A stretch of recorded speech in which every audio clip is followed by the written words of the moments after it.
Right away, I know this bike is going to be good. Each one's different. Each one has a story, really hand built. These are the rarest of the rare. These are bikes of the future, well before the future. My guess is this thing is in original state. I've owned a lot of vintage bikes, but I've never been lucky enough to own a Cunningham. Let's dive in. This is going to be a fun one.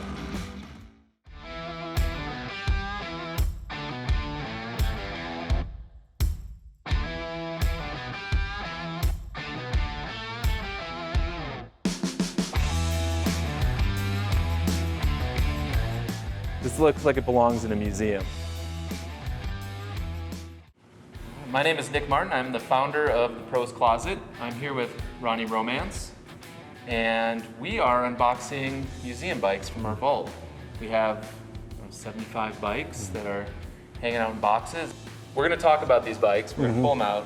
What do they mean to me? What do they mean to you? Yeah. And there's a lot we don't know. A lot we don't know. Right. And for that, we have Dr. Dennis. He'll come in, educate us. Yep, write us a few prescriptions, educate us a bit, and kind of take us down memory lane. That's it. You know, it's a beautiful thing to be led down a memory lane by someone so knowledgeable, and to bounce these ideas off of. Because yeah, again, we don't know. We know a little bit, but we don't know all of it. And we're learning every day. We're learning it every day, and being here today is a learning experience. So bikes have come a long way. Bikes have come a very long way, Yeah. and it's nice for our viewers at home to be able to experience this along with us. So. Scratch and sniff, let's go in. Diving in. All right, I'm gonna grab the next one. Okay. All right. So this one came from Black Mountain Cycles out in California. Cool. Mike Varley, he's a friend of ours. So right away, I know this bike is gonna be good. Bay Area, there's some history here. It's probably an early frame builder. I see some skinny tires. Well packed. This is by far the best pack job we've seen so far. So I'm very confident. Okay. There's some foreshadowing here with the width of the tires. We have a road bike. All right. First road bike. We have a road bike. And it looks old. It's old, all right. Some gel 280s. No, the glue is not there. Not safe for riding? The glue did not make it. All right, here we go. I can tell you, right now we have a Cunningham. And I know this just by the raw nature of the aluminum head tube, the welding. This is these are the rarest of the rare. This is Wow. No two are the same. There's a lot of innovation that's going to be happening as we peel back the layers of this onion. And thankfully we have Dr. Dennis in our corner because nobody knows vintage Cunninghams better than Tasshi. Charlie doesn't even know vintage Cunninghams as well as Tasshi does.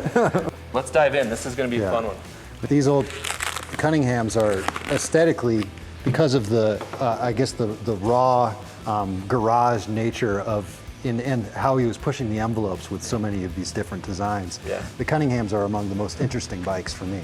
Aluminum, raw, like these things aren't going to grab your attention to the average person that's riding by, but they have so many details. I'm sure we're going to find some other neat surprises in here too. There we go. This thing looks original. This has not been polished. All right, I think I'm gonna have to call in Tasshi because I don't even want to try. Yeah, I mean, there's so much. He's wearing a Cunningham shirt. He is. Let's bring him in, Doctor. We're gonna need some help here.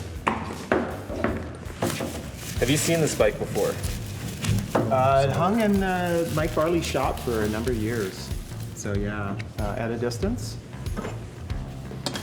So tell me about this. Yeah, so it's this is a taper that's brazed into the steer, so it's still a threaded headset, but then there's this taper, and there's a cone, a split cone inside of the stem, and so when this bolt comes down, it compresses and the cone expands. And it gives you a nice connection to the stem where there's no bolts on the back side or anything like that that would interfere with your knees or anything like that. So it's it's a press fit in a way. It is a press fit, yeah. Okay. Friction fit. Now, is there a reason why this idea never really took off? Because it seems pretty intuitive. Yeah, it was pretty unique to the WTB bikes. The cones all are the outside diameter of the cones are all based on the wall thickness of the tubing. Okay. So if this is a 1-inch piece of tubing and you use a thinner wall tubing, so then the cone has to be a different size. I have a drawer of different cone sizes. So we'll just leave it there like that. Yeah. This won't take long to build up. I'd love to see this thing alive. Yeah. And see it in real time. Yeah.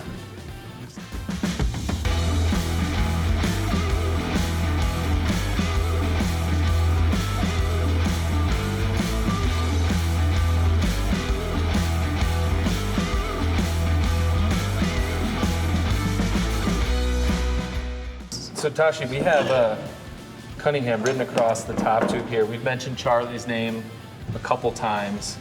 Who is Charlie Cunningham? Yeah, so he was the first person to build a aluminum mountain bike.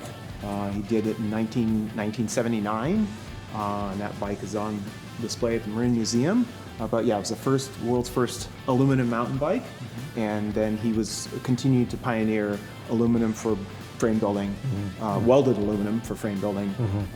So yeah, his impact goes beyond aluminum too, though. He's been noted for the ground control tire. Yeah, right. I mean, it was really the first tire that thought about how you corner, right? Ground control, but like how you take corners and edging knobs and transition knobs. So bike tires before that time were just simple square blocks, looked like a motorcycle, motocross tire. And even gearing, we have bikes in our museum that have hand-filed cassettes that Charlie handmade. That's right. And so Nick, you mentioned that that the Cunninghams often have a unique serial number, and that's etched into the bottom. Yep. He took a Dremel tool and etched it, and that might tell us who owned the bike. Yeah. So Like this. So what does it say? TD. TD. it's your initials. This is my initials. It must be my bike. I'd be happy to take this home. Lucky day. So Todd DeAngelis. Yeah. Yeah, he was a racer from Southern California that Charlie hooked up with as a aspiring pro to try to get his bike some racing chops. Yeah. And so this was made for him, and Todd raced in See if we can national get that. road races. It's- National road race in I think 85 or 86. I find these details to be so.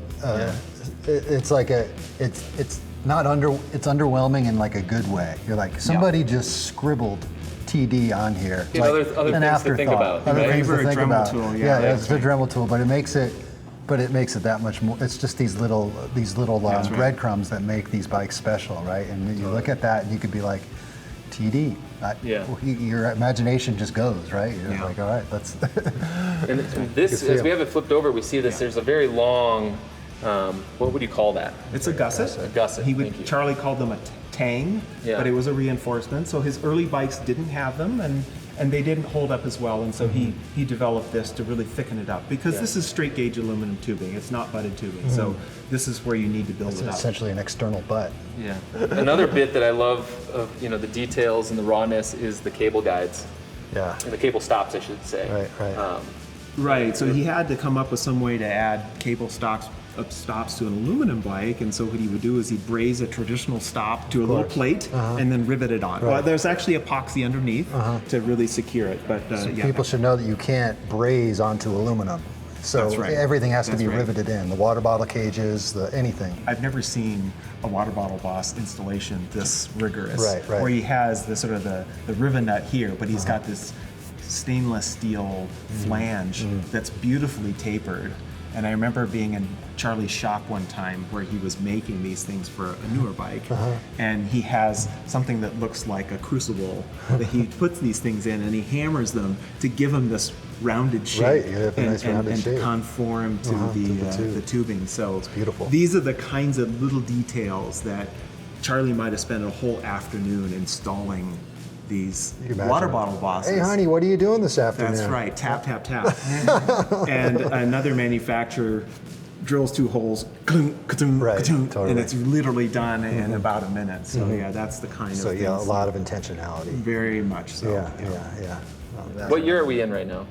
So I think this is probably about 85. Yeah. So, at that time, everything was, we didn't have the geometrical shaped aluminum tubing that we have now, the fancy extrusions, and so the gussets obviously helped him build it up in certain areas, but he was really limited by the tubing he could get a hold of, and oftentimes his chainstays were Schedule 40. Schedule 40 as you might know, is a pipe thickness, and so basically it's close to 1/8 of an inch, and so he often built his stays really thick, so they were durable, particularly on a mountain bike. Right. This one is really interesting because you can see all the lathe marks where he actually turned the thing down to make the tubing externally made it thinner. That's what and we're you can looking see at? all these little lines, and you can see where Okay. he machined about 2 inches, then he moved it in his lathe chuck, and then he machined another 2 inches. I mean, it So- almost makes it look like multiple pieces bonded together. it looks like it's multiple pieces, but this is what he had to do to make thinner, lighter tubing. Sometimes I was kind of checking this too. Actually, he did it. It's very well disguised. This is externally butted. If you run your fingers along here, you'll notice it tapers down, and there's a little transition there.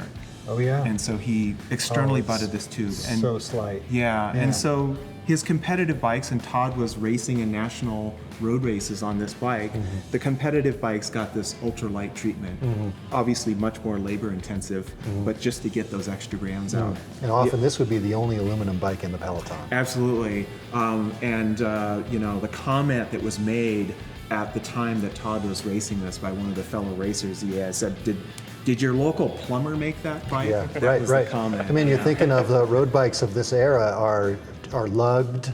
They're much more elegant in That's their right. display. They That's are much right. more Italian, right? That's right. And there was, especially in road racing, there's always been a adhere to tradition. Yeah, that's right. And This traditional is very values. much non-tradition. And of course, Non-traditional, so- Charlie Cunningham was a trained aerospace engineer from Berkeley, and brought in all the ideas of the aircraft industry. Really hand built. Yeah, for yeah, sure. yeah. And really, also the minimalist in terms of what he needed to improve the performance or the reliability. So you can see there's a lot of raw welds, and Charlie would admit he wasn't the best welder, but you'll notice he radiused right here, right at this transition to the seat tube, because this is where it's most likely going to crack. And you can see it's very finely filed out, and no undercutting or anything like that. Yeah, yeah. So those are the little details he would do, and not worry about the other aesthetics. Right. Yeah. And how many bikes did Charlie make? About 185 or so. Wow. Yeah. How long do you think it took him to make each bike? Because no two bikes are the same. Yeah, he was slow, Yeah. but he typically did them in batches of 5 because that was what he could get into his heat treatment of in his 5 frames. Yeah. Right. But yeah, we're talking probably months Yeah. to do everything. But we're talking about making so many things from scratch. I mean, you can see here the head tube is bell-shaped, hourglass shaped, and so that's additional material. Just run your finger, you can see that's another weight relief there. And similarly, if you look at the bottom bracket, it's also concave shaped. And you also Oh, yeah, I notice see it's it, yeah. a press fit bottom bracket, and there's almost no space Oh, my, between of course. the crankset and there's almost no spindle showing. Yes. And so he wasn't limited to 68 or 73 Right. millimeter bottom bracket. He's getting shells. the tightest He's cue. getting as much as the tightest cue and the widest shell. too. Right, I I think it's gotcha. probably an Okay. 80 millimeter shell. No kidding. Yeah, I get that. Why doesn't- not, Yeah, you why know? not? Right. How much, I mean, the question comes up, how much is this worth? And this bike, I mean, Cunningham's very rarely come for sale on the public market. They end up getting sold privately often. So there's not many comps out there. I know I personally have been on the hunt for a Cunningham for a long time, and I know that to own a Cunningham is no small purchase. Yeah, that's right. Each one's different. Each one has a story. Certainly, it's over 20K, 20,000 per Wow. bike. That's Yeah. where it's at. Yeah. Aluminum. And I think Aluminum. Yeah. And it's not flashy, right? Like this is a bike it's not that, flashy. No. you know, when you say, what would you be wearing if you rode this Yeah, bike? right. if you're a Charlie, you're riding in corduroy pants. But his intention was, the utility of it. His intention was If it got scratched up, you would get your Scotch-Brite pad and dress it up, Yep. and it was good to go, and it looked pretty much the same. He had a hard time convincing people to buy a bike without paint, particularly a road bike. Maybe a mountain bike where it gets dirty, that's one thing. Road bike, really hard, and some of them he had to paint them just to convince people to buy It's true. them. You were bucking 100 years of tradition. It's a lot. Especially at this price point. Yeah. They were very expensive. What would back something then. back then? What would something like this? So they were cost? always about a factor of 2 more expensive than anything else you could buy. So if a Ritchie was $2,500, Cunningham was $5,000. Ah, okay. So that certainly plays. And you had to be into- willing to wait a year or so to get it. Of course. Wow. So what kind of rider would buy a Cunningham? But there were a lot of hardcore riders because these bikes were a technological advantage. The mountain bikes, the road bikes, lighter, stiffer, all those kinds of things. It was an advantage. So you're buying something real, quantifiably buying performance. Yeah. So people who got it, you got it. People got it. Yeah. It's unique for me to see a Cunningham road bike. I've never put my hands on one in person, so this is very cool. And you could tell that this bike was ridden hard. This bike was used. You could tell just by the chainstay protector here. You know, this bike was No garage queen. no garage queen. No. And would probably still ride really well today. Right. Yeah. Even by today's standards. Yeah. Yeah, a lot of Charlie's bikes were issued to people for racing. He actually took them back at the end of the season. He didn't.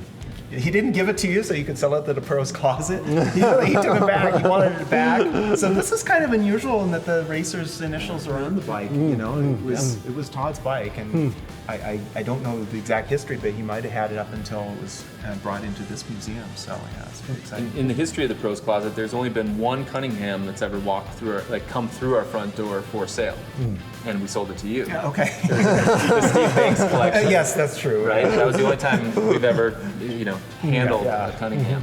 I guess I owe you one. Well, should we hang it up? Or should we put air in the tires? I don't think that's going to do any good. These tires are beyond air. Yeah. Well, thanks, Tasshi. Nobody knows the Cunningham history better than you do, so we appreciate that education. And if you have a Cunningham, we would love to hear about it. There's still Cunninghams out there that have been unearthed. And we know that. If you're still riding a Cunningham, riding, I'd please. love to hear about that. Yeah. Tell us. Totally. Tell us how it feels. All right. Shall we? Hang her up? All right. Thanks, Tasshi. Yeah.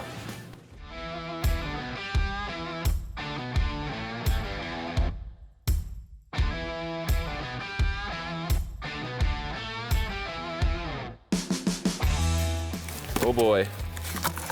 This bike's so badass.